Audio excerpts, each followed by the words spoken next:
Salam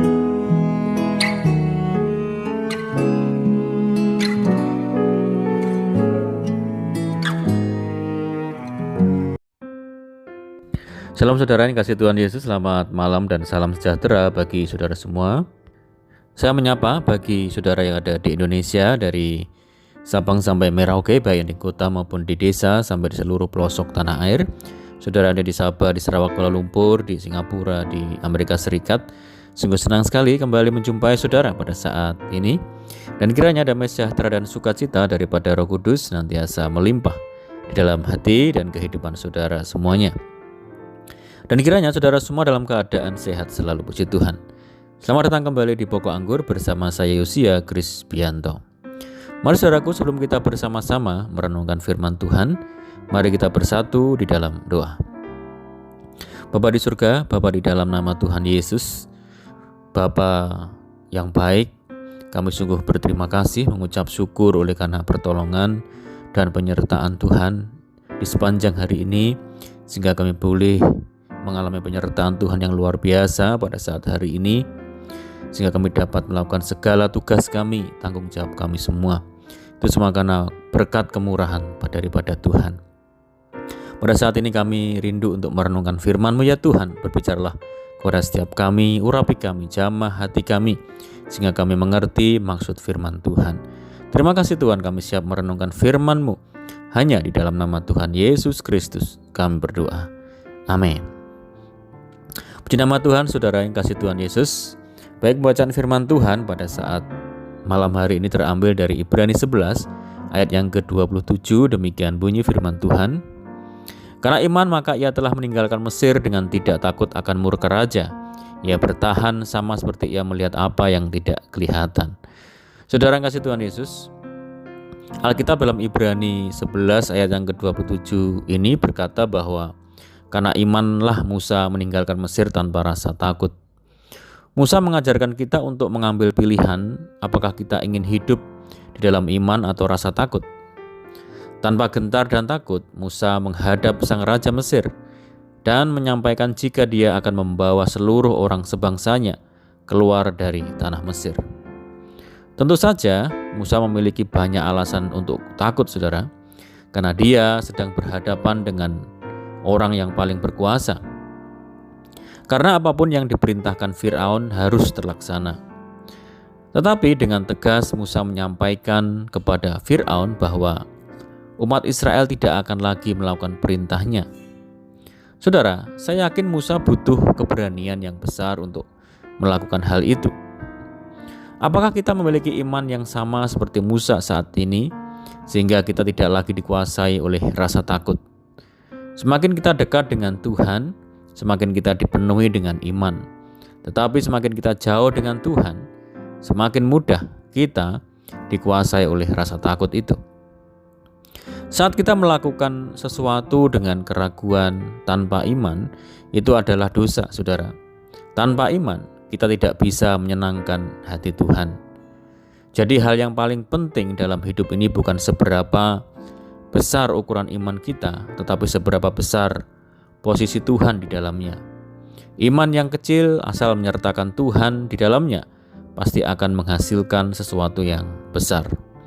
Saudara kasih Tuhan Yesus, iman dan rasa takut tidak dapat hadir secara bersamaan. Iman digambarkan dalam Ibrani pasal 11 ayat yang pertama sebagai bukti dari segala sesuatu yang tidak kita lihat.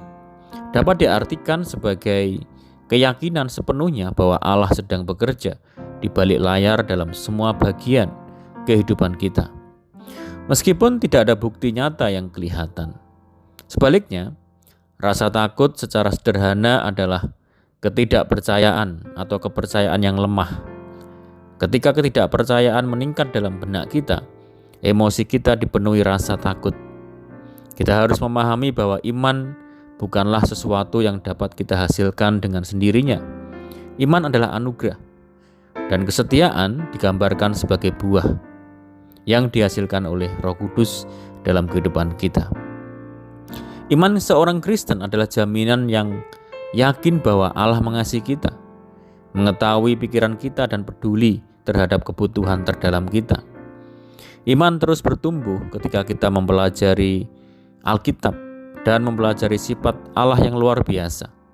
Semakin kita belajar tentang Allah, semakin kita dapat mengamatinya dalam kehidupan kita, dan iman kita semakin diperkuat. Kita menginginkan iman yang bertumbuh, dan Allah ingin menumbuhkan iman di dalam kita.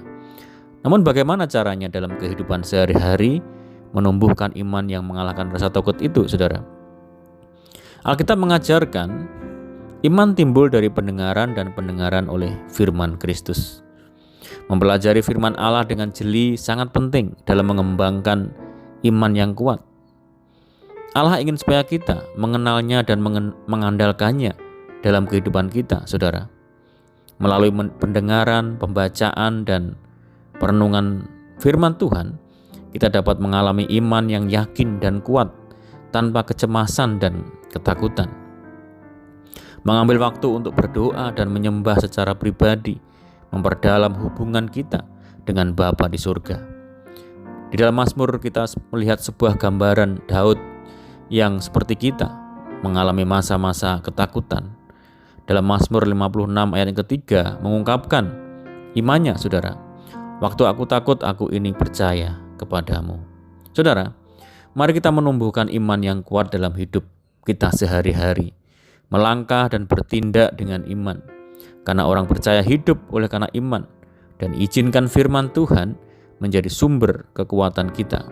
Sebab hanya dengan iman kita sanggup mengalahkan rasa takut. Amin, puji Tuhan. Mari kita berdoa. Bapa di surga, Bapa di dalam nama Tuhan Yesus Kristus, terima kasih dan bersyukur buat firman-Mu saat ini ya Tuhan. Tuhan, bawa kami untuk memiliki iman yang kokoh, iman seperti Musa, seperti Abraham, yang sanggup mengalahkan segala rasa takut. Ajar kami untuk selalu merenungkan firman-Mu siang dan malam, karena itulah sumber kekuatan dalam kehidupan kami. Terima kasih Tuhan. Meteraikan firman-Mu dalam setiap hati kami, ajar kami melakukan firman-Mu dengan penuh kesetiaan. Dan saat ini kami rindu berdoa bagi saudara kami yang mendengar program ini, dimanapun berada, baik dalam negeri maupun di luar negeri. Saudara kami di perantauan, Tuhan berkati mereka. Tuhan teguhkan hati mereka untuk senantiasa kuat di dalam Tuhan. Tuhan menjamah, menyembuhkan setiap saudara kami yang terbaring sakit di dalam nama Tuhan Yesus. Tuhan memberkati saudara kami semua dalam rumah tangga, dalam keluarga, pekerjaan, dalam bisnis, pendidikan, pekerjaan di kantor, di perusahaan, dan dimanapun bekerja. Tuhan yang memberkati. Mohon penyertaan dan penjagaan Tuhan malam ini. Pimpin kami dan tuntun kami, supaya kami dapat berjalan dalam terang firman Tuhan. Berdoa bagi saudara kami yang terikat oleh kuasa kegelapan, Tuhan lepaskan, Tuhan bebaskan di dalam nama Tuhan Yesus. Tuhan berikan penghiburan bagi setiap kami yang menderita, berikan kekuatan dan jalan keluar bagi setiap kami yang lemah dan putus asa. Berdoa bagi negeri kami, bagi desa kami, daerah kami, kota kami, Tuhan yang senantiasa memberkati.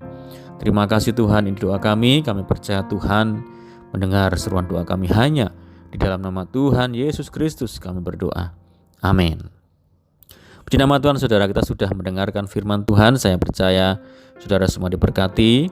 Mari kita tetap bersukacita di dalam Tuhan, tetap mengandalkan Tuhan senantiasa.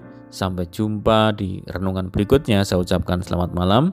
Selamat beristirahat, Tuhan Yesus memberkati. Haleluya.